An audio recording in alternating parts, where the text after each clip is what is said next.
I think the theme of this year, or this fall campaign, is really about being fearless.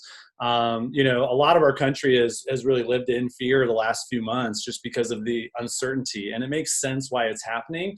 But it's funny how the more and more I talk with customers, the more and more I talk with referrals, the more and more I talk with just people in general, in Cutco, outside of Cutco, in other businesses, in other industries, you know, young and old, family, friends, colleagues, coworkers, just whatever, the more I hear and feel that people are just ready to get back to some semblance of a normal life. And so, you know, some people might be looking at me going, why is Josh wearing a white t-shirt today? Well, I'm wearing my AJ Hackett bungee jumping t-shirt from New Zealand.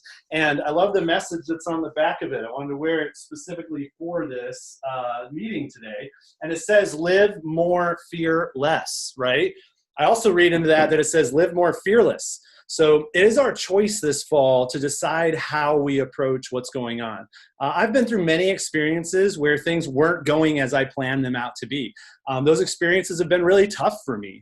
Sometimes I've actually just gone through the motions and not really brought any energy or any passion to the experience, and you know, of really overcoming that challenge, and you know, got to the other side and wish that I had shown up a little bit differently.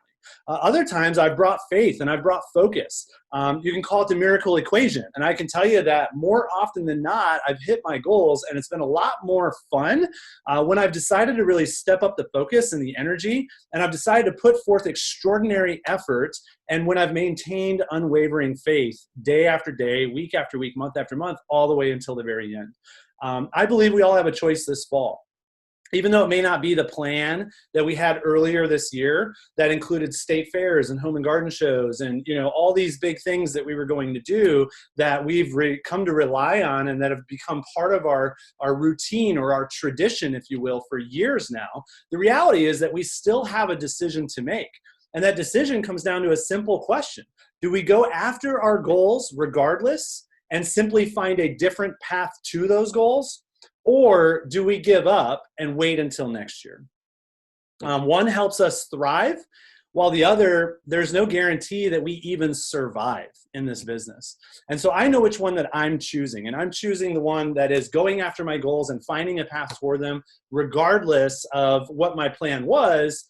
Instead, it's about what my plan needs to be now. So I want to talk to you guys today about winning the service event game this fall. And I really believe that if you want to maximize and drive results for your service events in the fall of 2020, it really comes down to just a few simple focuses. So if you're going to take notes, now's the time to pull out your pen and paper and get the notes taken. And I'm going to fly through this information because Kelly didn't give me a lot of time. You guys know me. I like to talk. So number one, vision and goals. Vision and goals. That's the number one thing. You have to have vision. You have to have goals, just so that you can communicate something to your clients that gets them involved, gets them empowered, gets them excited about hopping on the bus and going for a ride with you. Number two, your marketing and your schedule, right? That's it. Marketing and schedule. You have to have your marketing down, but your marketing will only take you so far. So you also have to have your schedule down. You have to know what days it is that you're going to be working, what days you're going to be doing service events, what days your marketing is going out, what days you'll be doing a little bit of extra work that you need to do to maximize the marketing and fully book your events. And so on. And then number three, it comes down to execution and service. What do you actually do when you get there? So these are the three things I'm going to cover with you guys. I've been doing service events now for a couple of months. I can share with you many things. My highest hope is really you walk away with multiple things today that help you feel more confident, more comfortable, not only with sharing your goals and your vision with your clients, but also with your marketing plan and setting up your schedule in a way that customers will actually book, and you can be excited and confident that you'll fully book your schedule so you have the best chance hitting your goals.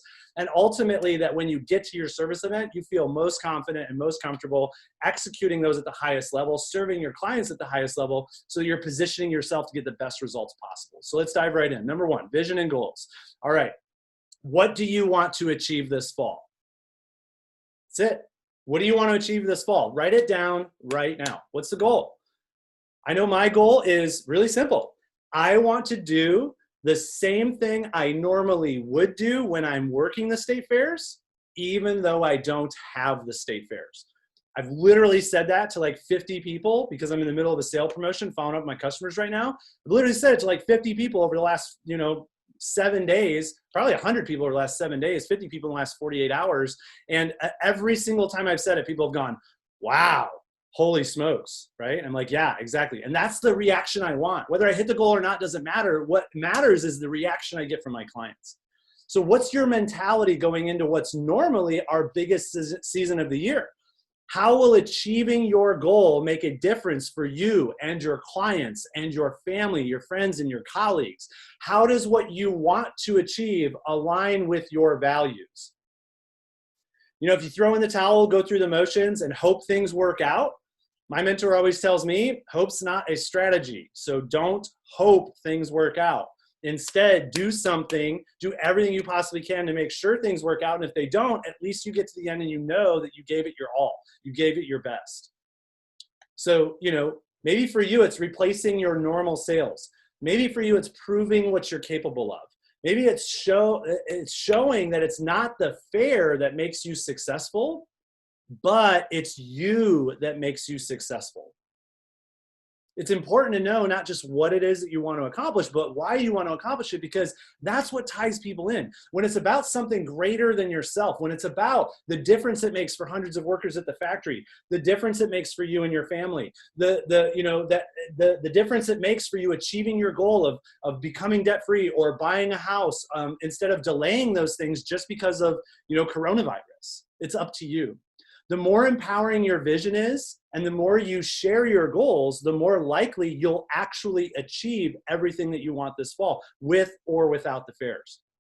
You know, so often I've hit goals. I had no freaking clue how I was going to do it. In fact, I got to the last week of the last, month of the last campaign of the year, and I was still so far away that I had no clue, and I was scared shitless, and I was like, I don't know how this is going to happen. But in the end, everything came together because I kept sharing my goals, I kept faith, I kept extraordinary effort, I just kept plugging away, and I had my commitment on the line until the very end, and just things came together. And they happened to come together in the last hours of the last day of the last week of the last month of the last campaign of the last year. If you don't give it your all, if you don't even give yourself the shot, it's hard to actually achieve. So be committed to sharing your mission with every single client. Right now, I'm sharing this, okay? I'm sharing this. I'm going to post it in the chat box for y'all. So you can just go copy it, make it your own, and share something similar. So here's what I'm saying. Hey, Mrs. Jones, while our fairs aren't happening, which is definitely a challenge, my goal is to still sell the same amount or more than I did last year, which was my best year ever, because I want to prove that I can do it without the fairs. It's definitely not going to be easy, but I'm going to make it happen by showing up more than ever for my clients, for your friends, for your family, and your colleagues. And while we have the time and space to do so, make sure that I'm serving as many people as possible between now and the end of the year. Plus, with people cooking now, we're busier than ever with people upgrading their kitchens, investing in gifts, sending referrals, and getting serviced.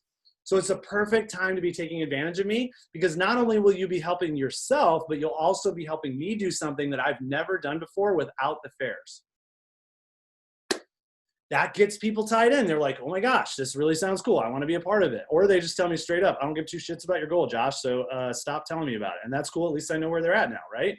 But that's literally never happened, honestly. So, all right, cool. So when your vision is strong and when your vision is on purpose, it's far more likely that your clients are going to be inspired by it when you share it, and that they'll want to find a way to become a part of it. Because by human nature, we all want to be part of something bigger than ourselves. So get a vision, get goals in place, share them with your clients, every single client, not just at your service events, but anytime that you're having a conversation with a customer. You'll be amazed at how they show up for you. Number two, let's talk about marketing and schedule for service events.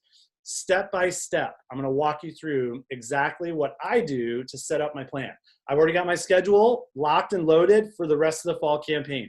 I've already, walked through and done my marketing schedule and my marketing plan for that. So I've got every email, every text message, every block of phone calls that I'm going to make to continue scheduling appointments to make sure I get fully booked. All of that stuff is in my calendar. Now it's just about following the path, following the plan, making sure that I just do what is already in my calendar that I said I was going to do. So step by step. Number one, first, set your dates and locations. Set your dates and locations. I want to share my screen really quickly here so that I can show you. Kelly, could you give me permission to share? That would be awesome. I want to share my screen just so you guys can see kind of what my calendar looks like. So really simple. Can you guys see my screen? Can I get a couple thumbs up? Perfect. All right, great. So here's what we're going to do. September 17th, that's where I start. Look at that. Just happens to be mirrored with what? The Oklahoma State Fair dates. You've got 4 days here. Oklahoma service event, bam. And then I've got the hours I plan on working that service event. And then look at that. Oh gosh, Dallas and Texas, area, or State Fair, Texas area service events. There's 4 days there. I've got virtual days in my schedule. I've got the Tulsa service event there. Boom. Instead of just doing the one batch of service events in November, like I normally do post fairs, instead I'm doing service events during when the fairs would normally be happen and also after the fairs have happened. So I'm doing 2 batches this year because the goal is to replace the sales, not just move service events up and trade what I would normally sell at service events in November for now selling at service events in October, right? But I want to show you a couple things here that are really important. So once I've set the dates and the locations of where I'm going to be, and you can look through my schedule all fall long, except for a trip that I'm going on with Amy, it's literally just service event central. Like I'm just going to be sharpening a shit ton of knives this year. So here's what I'm doing. Notice how these little green boxes right here, I have these marked. These are my marketing things that I'm doing. So DFW service event email reminder, right? I'll walk through the timeline here with you in a minute, but DFW service event email launch, okay? DFW service event email last chance. Here you'll see DFW service event text last chance. So every single one of these things is on my calendar so that I know every single day when I wake up, what is going out today? Is there any marketing that's happening? Is there anything that I need to be aware of? Anything that I need to be prepared for in terms of responding to, like emails when people ask questions, texts when people text me back, voicemails that people leave me after I maybe do a voice drop for them or something like that. So it's just basically getting those things planted onto the calendar, not only so that you know when they're happening, but also so that if you're contracting a third party to support you, you've got those things and you can share that timeline with people. And doing it now versus waiting until later is going to make it so much easier for you to not be operating under a stressful last minute, like reactive state, but instead operate from a proactive state. So the second thing is set your schedule for emails and texts and call blocks. So walking through the calendar, right? Here's what it is. Simply put, 10 to 14 days out, that's when you want to do your launch. 3 to 4 days out, that's when you want to do your reminder. And then 1 to 3 days out, that's where you want to do your last chance. Same way we teach with Sale Promo Max, a one-off promotion is just that. It's just a promotion. It's easy to get lost. People forget. A strategic promotional campaign is a series of communications done within a specific timeline with the intention to create a specific result. So we've always found that you get more bookings at service events, just like you get more sales during a sale promotion when you do a launch, reminder, last chance strategy, a multi-touch strategy. And you'll get even more when you use a multi-channel approach, right? So you're communicating through multiple channels. So email, text, and phone calls. So I highly recommend 10 to 14 days out, launch your email, next day launch your chance, or launch your text. 3 to 4 days out, do your reminder email. 1 to 3 days out, do your reminder text message. Third thing, get marketing set up with whoever you use. So reach out to Vast Action if you need to. If you're in another pro tip here, if you're in an area like a metro area that has multiple locations, batch those all together. So like when I go to Oklahoma to do service events, I'll usually do multiple days in Tulsa, multiple days in Oklahoma City, but I advertise to my clients all in Oklahoma, both of those events at the same time. So I'm advertising Oklahoma service events to all of Oklahoma City and Tulsa. I've actually had people come from the city to Tulsa because the city dates didn't work for them and they didn't mind the hour-and-a-half drive up to Tulsa, right? And vice versa. You never know what's going to happen. So I batch those together. When I do my DFW service events, I might be doing 6 different locations around the Metroplex, but they're all advertised as our DFW service event or service event opportunities. And so people can go pick their location, pick their day, pick their time, and then we're off to the races. So, but here's the deal. You have to map this plan out in order for you to be able to hand it off to somebody else to do it for you. Or if you're going to do it yourself, you definitely want to get this done sooner rather than later, so that while you're in selling mode, while you're in execution mode, you're not worried about whether or not you've got your marketing set up, whether or not you're going to get anything booked. Number 4, get online booking set up. So, you know, Acuity, Calendly, whatever you use, just get it set up. Stop using technology as a reason to not do things, right? Or stop using technology illiteracy as a reason to not do things.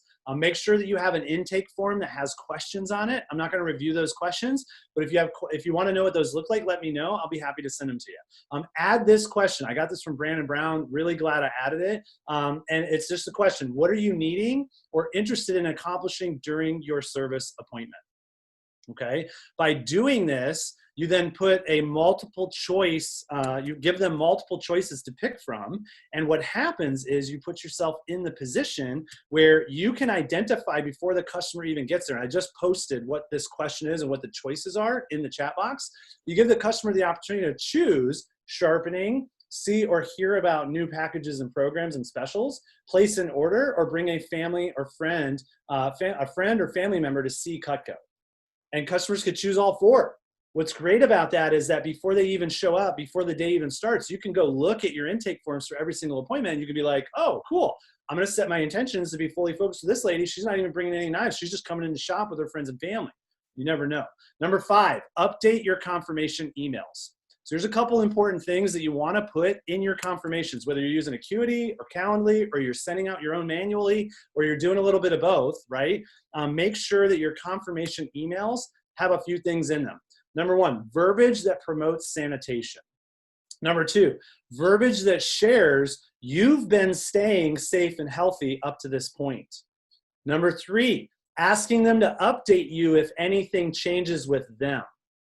Guys, I've dodged a bullet every single day I've been at a service event. I have had someone reschedule or cancel because they reached out to me because they said, hey, I know your email said to reach out to you if anything changed with me. I just tested positive for COVID. I was planning on coming, but I figured I should let you know first to see if you think I should. And I'm like, are you freaking kidding me? Hell no, you should not come to my service event. Like, why do you even ask that question, right? So guys, people don't think about it. Like, they will come if you don't tell them not to come, or if you don't give them the opportunity to update you if something changes. And you just got to pay attention to that, right? Prime them for what to expect and for why everyone is shopping right now. Let them know, like, hey, we've been busier than you know, cranberry merchants in the, you know, whatever, like however Patton says that, right?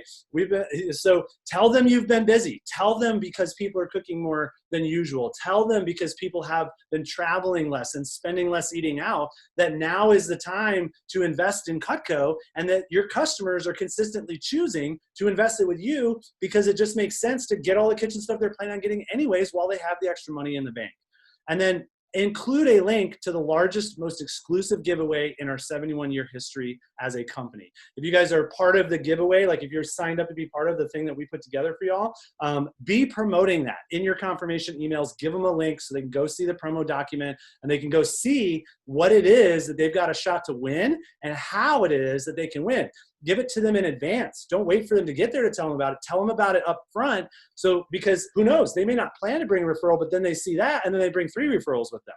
Or they may show up with a wish list to get entries in the drawing, and then you could close them on that wish list. It just makes things smoother, easier, and ready to go.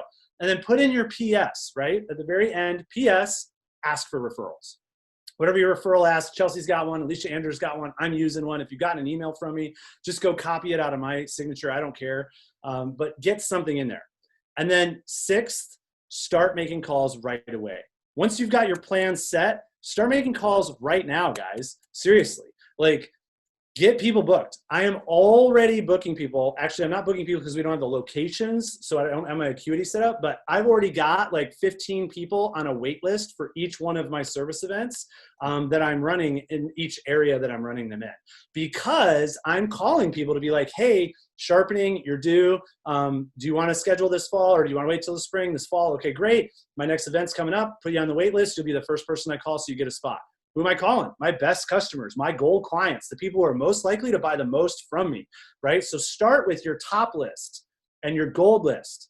Schedule now first before any of your marketing goes out. They appreciate it, they feel special, and when the marketing hits, they're more likely to send it to their friends and family because you called them and got them scheduled ahead of time because they got first choice of times. Also, your current service requests. Anybody that's requested service, call them next, schedule them next. Second, get them scheduled before the marketing goes out. Number three, call people in the sweet spot. Once your marketing goes out, these are the first people that calls should be made to, and those are people who are ready or due for service based on what you see in your database. Number 4, your click list. Once your marketing goes out, people who clicked the link, but for some reason they didn't schedule. Maybe they had a question, maybe they had a concern, they just didn't schedule. Call those people, answer the question, handle the concern, get them scheduled. And then finally, anyone else in the area, because they'll fill in the gaps along the way. Guys, some of you may not care about sanitation. Some of you may not care about COVID. You may not care about anything that's going on right now. And that's fine. You don't have to. To each his own. You guys can believe whatever you want. But just know that your customers care. Some of your customers do. Many of your customers, most of your customers care. And this is not about you. This is about your customer. Put yourself in their shoes. What are they going to be worried about? What are they going to be concerned about? What are they going to be questioning? Make sure that your verbiage and your messaging is set up to align with making them feel comfortable so that they want to book with you. Making sure they feel confident that you're doing what needs to be done to be responsible so that they aren't going to get sick. Whether you care or not, it's important for those things to be part of the equation. And of course, making the calls. Like, I love Alicia on my team because her goal is to always beat the marketing. Every time. She's like, I want to beat the marketing. If we get 10 appointments scheduled from the marketing, I want to schedule 11. And I love her for that because she knows that we book more by making calls than just relying on the marketing. And I've talked to so many people nationwide this year that they're like, oh yeah, I'm not getting my days booked at my service events. And I'm like, well, do you just rely on the marketing to do the booking for you? Or are you doing anything extra beyond that? And they're like, no, I just send out my email and my text. I'm like, cool, great. That's going to get you average or below average results. The marketing is really just made to create traffic and awareness, but it's the live phone call that creates the highest level of conversions. So make the calls and you'll get more appointments booked. But Josh, I'm so busy, I don't have time. Screw you, it's coronavirus. You can't convince me of that anymore now, right? So put the call blocks in your calendar. You guys want to know how Chelsea's crushing out 20K weeks consistently, like it's nobody's business? That woman is on the fucking phones all the fucking time. She's making calls. She's making more calls than anyone else in the nation except for maybe Deanna. That's it, right? And that's why Deanna's beating her most weeks. Sorry, Chelsea, but you should step up, beat Deanna, like take her down. Like somebody needs to take her down. You deserve a silver cup, Chelsea. And if there's any year to get it, this is the year to do it. All right, last thing, and then I'm done. How much time do I have, Kelly? Am I over? Do I need to cut it off? 5 minutes. Okay, cool. Here we go. Execution and service, number 3, right? So once you're there, once you're at the event, number 1, have fun, be positive, right? Check in with your customers about their family and what's happening in their world with the stuff that we're all going through together because that's an easy connection for you. Don't avoid it. Talk about it, but also don't go down the rabbit hole with people who are in the super negative mindset. Listen for where they're at instead. Empathize with where they're at.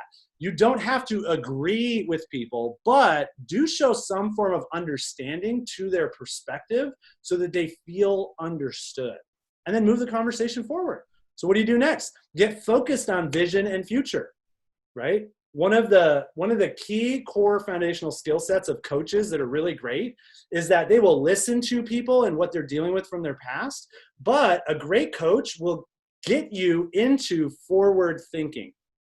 They will get you into future thinking. Like, okay, cool. What do we do with that information and how do we help you get what you want moving forward from this moment, right? So do that same thing with your customers. So many people are focused on right now or the past.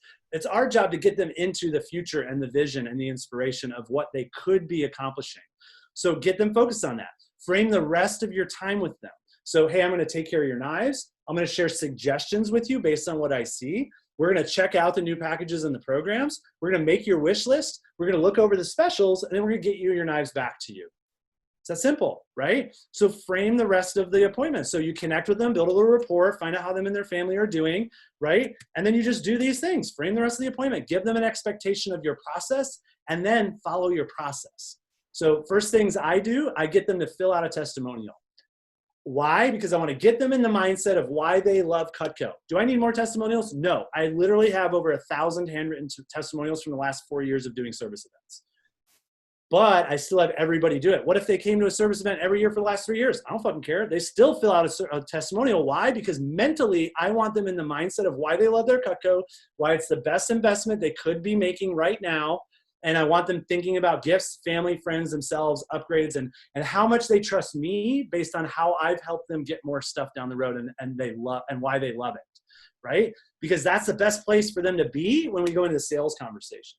Next thing, quality questions. Here's quality questions during coronavirus that are really helping me close a lot right now. I'm not going to explain them. I'll just tell you what they are and I'll post them in the chat box. Are you cooking more than normal? Hey, Chelsea, I'm just curious, how much would you say you're saving each month by not eating out and traveling right now? When they tell you the number, do the math times 12 in your head. Wow, that means, Chelsea, like you're saving $200 a month by not eating out and traveling so much right now. Like that means that means you'll be saving $2,400 this year. That's freaking awesome, Chelsea, right? And then, hey, I'm just curious, can you tell me more about the foods that you're cutting up? And then go through it all. Veggies, fruits, meats, random things, right? Ask questions about what they're cooking and what they're cutting that are related to all the knives that, they could be buying. And then based on that, based on what you're telling me, I have some suggestions I can share that I think would help you get the most out of your Cutco investment. Would you like to hear about them? That is a yes question. Hey, I'm listening to you, Adam, and what you're telling me is causing me to come up with some suggestions I'd like to share. Do you want to hear about that? Yeah? Okay, cool. By the way, if you do, you'll get the most out of your Cutco investment. Who would say no to that, right? When it comes to specials and pricing, 2 more things and I'm done. When it comes to specials and pricing, I think I've got literally 2 minutes left. So doesn't need to be any different than normal, okay? So it doesn't matter that it's COVID-19. It doesn't matter that the fairs aren't happening. It doesn't matter that you're behind on your goals or that you're ahead of your goals. None of that matters. Here's what matters. It doesn't need to be any different than normal. That's it.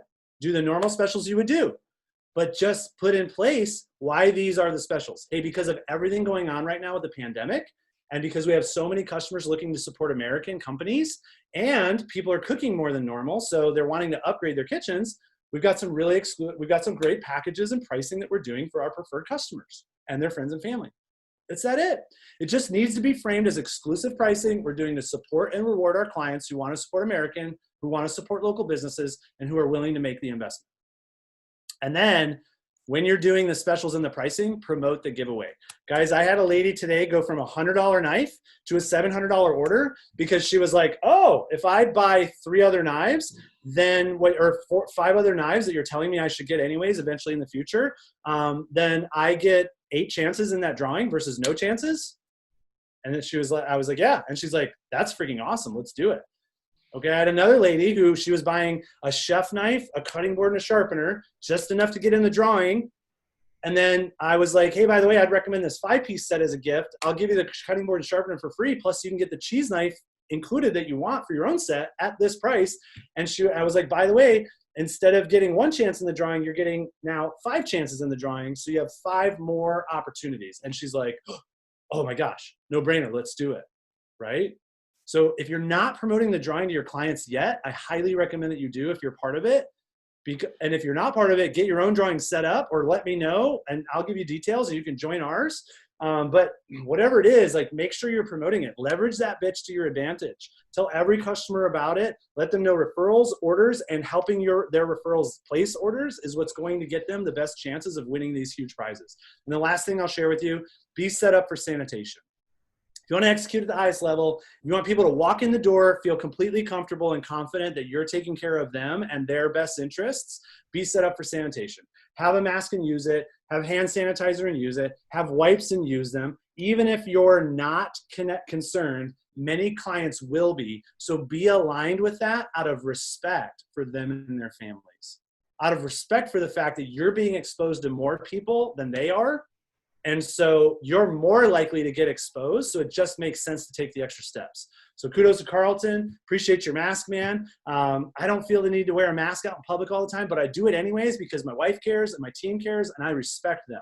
And also I've got customers who are mostly in the elderly range and I'm going to be in touch with them over the next few months. I don't want to expose them to anything. I don't even want to freaking risk it, right? So even though I don't care, doesn't matter. What matters is most people care. So I want to set an example of being a responsible human being in today's world. Now, 2 months from now, none of this shit may matter. Who knows, right? But if it's still around, we want to still be aligned and we still want to be respectful. So that's what I got for you guys. It's really that simple. Like vision and goals, marketing and schedule, execution and service. Every one of you have the ability to do it. If you need help, if you need more information, if you have follow-up questions, just text me, email me, call me. I don't care. Let's talk. Let's help you have a record-breaking fall this fall without the failures. Thanks.